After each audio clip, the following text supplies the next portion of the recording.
My son hasn't taken off his coat in 3 months. I now know the horrifying reason why. I was dumbfounded the first time I saw my son wearing that big, ugly black coat. It was weird, but I just assumed he had found it at school and started wearing it as a joke. I just never could have predicted the horrifying reality behind his new addiction. When I met him 10 minutes later in his room, however, Melvin was still wearing the coat. It was burning hot outside, so I asked him to take it off, but for some reason he insisted on wearing it. I heard my wife clear her throat behind me and looked back. She gave me a stern look, which was a reminder not to force our son to do anything he didn't want to do. I sighed and accepted the fact that I'd have to endure the terrible smell of that coat for the rest of the day.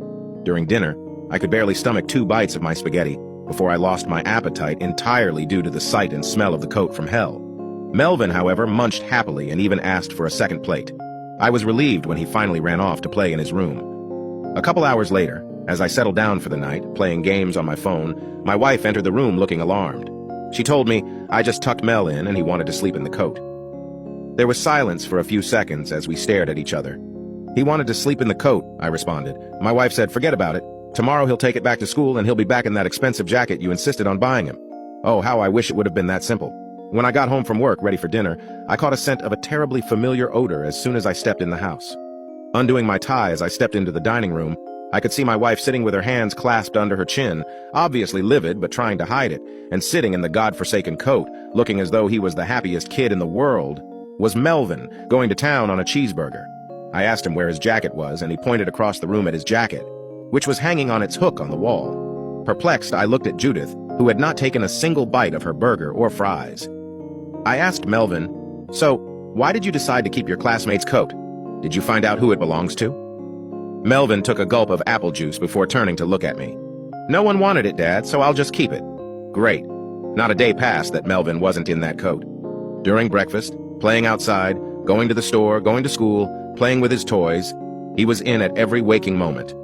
It wasn't long before we got a call from his teacher, telling us how uncomfortable Melvin was making all of the other students. I told her that I was going to talk with him about it. I spoke with Judith, and we came to a mutual agreement. Enough was enough.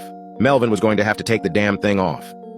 When we approached him in his room, however, he acted like an animal backed into a corner. He got uncharacteristically loud and violent, throwing things across the room at us until we were forced to retreat. I considered calling a therapist, but Judith was against it.